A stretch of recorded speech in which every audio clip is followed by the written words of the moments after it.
Good morning, students. I'm going to give you a quick overview of what you're going to do this week and introduce the novel for you guys. So first, I hope you like the trailer.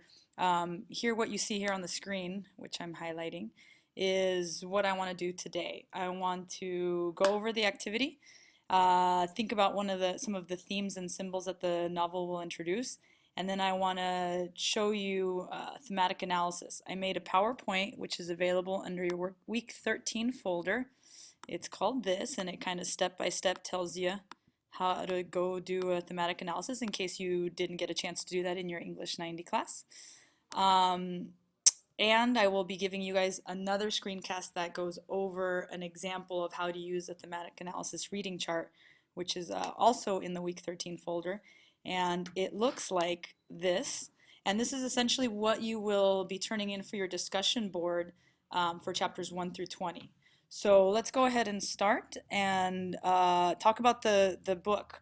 So as you guys know, and as Ms. Tuttle has informed me, you guys all know that I'm in Paris, and I hear that some of you guys think I'm living the life here. But I promise you I'm doing a lot of work, so I understand where you're at right now.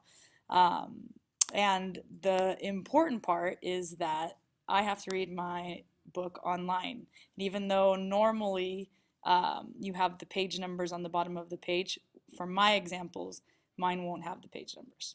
So we start with part 1, and your reading assignment is to read chapters 1 through 20. They're actually very short chapters, and so it isn't a big chunk of reading. But what this does is it introduces you to the novel. What I asked you to do was to think about what the novel is going to be about, and that task is called previewing. And maybe you remember this from your 90 class. When you preview, you think about, you read either the titles, the topic sentences, maybe the first paragraph, and you try to predict what is this novel going to be about. And then you ask yourself, what do I already know about these themes?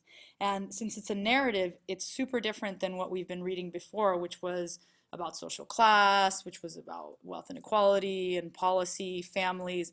This is really a little bit more abstract, and he talks more about religion, his ideas, suffering, survival. So try thinking of this in terms of ideas as opposed to arguments. So what you see now is one of the scenes from the trailer I sent you where I asked you to pick out some conflicts. One of the conflicts that is clear here is this idea of man versus self. You see him isolated, there's only a boat in front of him, and he really has no one other than himself to battle.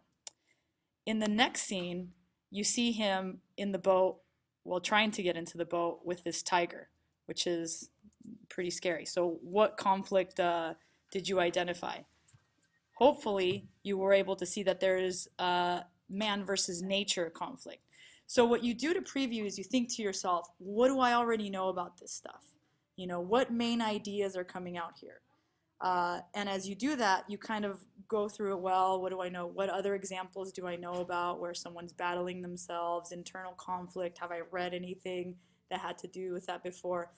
And as you do that, you think, okay, well, given the short clues that I have about the novel, what do I think it's going to be about? And that will kind of create a little frame in your brain that allows you to maybe contextualize the story a little bit more. Let's go ahead and move on to the thematic analysis. So if you have never done a thematic analysis, or if you're unclear on what a theme is, I'll tell you right away that a thematic analysis is an easy tool that you use to read novels for school, that is for academic purposes. And what it does is it helps you focus your interpretation of a long piece of work. And a theme is basically just a repeating concept or idea in the text or a narrative. And remember, narratives can have many themes. They could be main themes central to the whole story, or maybe sub-themes that maybe develop a certain character or a certain aspect of the conflict within the story. You want to choose one that's interesting to you as you read the first 20 chapters. So what do you do? Well, what I did here is I created kind of a step-by-step instruction. If you're lost right now and you're like, geez, Ms. Gutierrez, I don't even remember any of this stuff. I don't even remember what goes in a story. In the week 13 folder, we put a bunch of links that kind of just remind you of them. What is this plot, etc. So I'm going to show you right here. So here's my week 13. I'm on D2L here. and you see how to find a theme, making inferences, 5 elements of a story, literary devices. If you're never been taught that, or if you feel like a little rusty, just take a look at them before you start reading.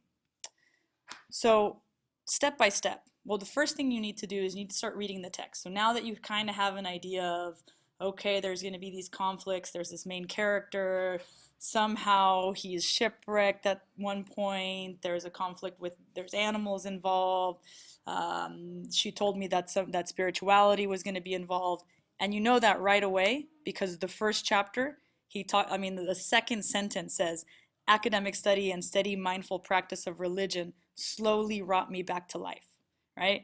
So there's a cause and effect right there, and he immediately introduces the idea of religion, and then he's going to give you a lot of information about.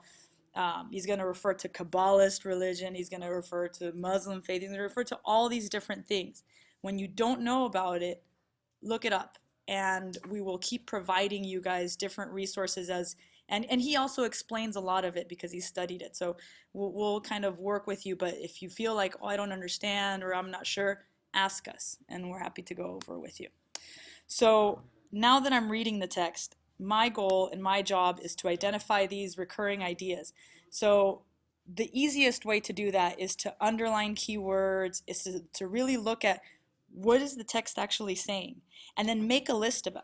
Like if I look at this first text here, you can see suffering, religion, religious practices, and you just go through and you start kind of highlighting what is this stuff really about? What idea does it have to do with? Look, here's survival. And as you finish the chapter, you'll kind of have a list. And when you look at that list, you think to yourself, what do all these words have in common? Like, what idea do they all relate to? If I had, let's say, the words candle, firefly, lamp, how would I connect that to a theme? Well, they all have to do with light. So you ask yourself then, how is light used in the story, right? And that's how you begin to kind of put together the theme and how the story itself relates to the theme. After you've read a couple chapters, what you want to do is you want to look at how the repetitions of the theme you chose relate to one another. So how does the theme of, and what he says about survival in chapters 1 through 5 relate to what's happening in chapters 6 through 10? Right?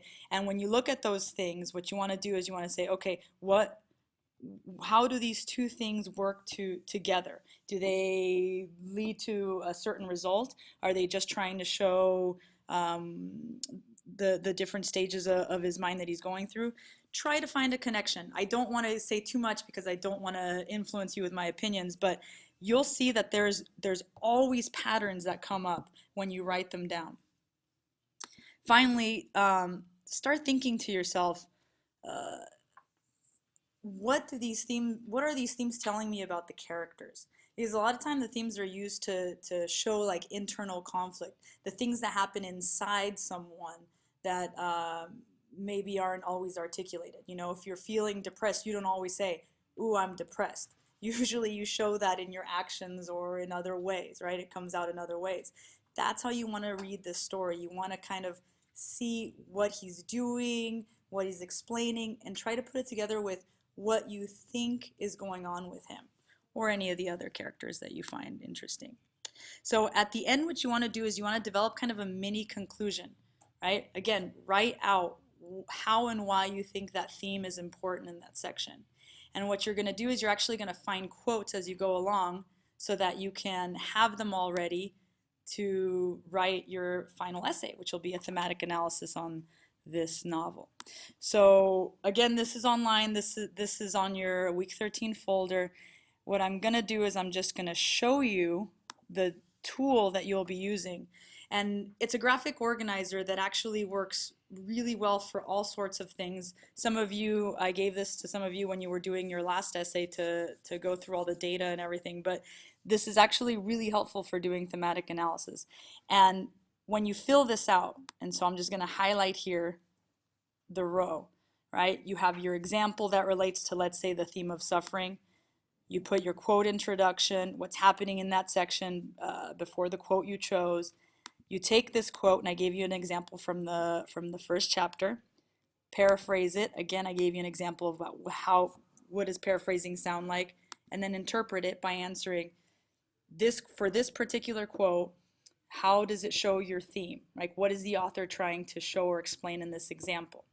When you do that, and you do, like, let's say for your assignment for chapters 1 through 20, let's say you have about 5 quotes, right? You definitely have to have a minimum of 5 quotes. What you can do when you have to write your essay is that this becomes part of your topic sentence. Next sentence, quote introduction, quote, and then analysis right here. So you're essentially writing out the structure of each of your body paragraphs. If you do that as you go along, when it comes down to now write a thematic analysis essay on the whole book, it will be so much easier, and you won't have the panic of, okay, my essay's due next week and I have to find 12 quotes and I have not found any. Okay, so it's really, really here to help you guys. This I will go over and explain and give you another example in another screencast, but I just wanted to introduce it now since it's already online and since some of you guys will probably start working on it soon, hopefully. I also wanted to show you your discussion board, which is here under week 13, and it's due Sunday night. So start reading. The assignment that we wanted you to do that I kind of briefly went over is here, so you can go ahead and answer this prompt, and then you can actually upload your reading chart. If you forgot how to upload, what you do when you start a new thread, you write out your answer for the activity, what conflicts you found, how you saw that, and then what you want to do is add attachments. Okay, just like you would in an email. You find your thing, open, and then it loads it, and then of course post. Okay, so let me just review. We went over the novel. We talked about how to preview and make predictions about what you think it's going to be about. We talked about how to read a novel for school, and I showed you the PowerPoint that lays it out that you can go through slowly on your own. I introduced the chart that I want you to use for your discussion board. So I'm going to give you a chance to start it, to try to do it on your own, and then tomorrow I'll send you guys another podcast, or sorry, screencast here that gives you a couple more examples. Okay? Hopefully you guys are doing well, and we're grading. I actually was looking at your midterms the other day, so we should get those out to you soon. And I'm really excited about what you guys have to say about Life of Pi. So until the next time, I now have my own class, so I have to go. I'll talk to you guys soon. Bye.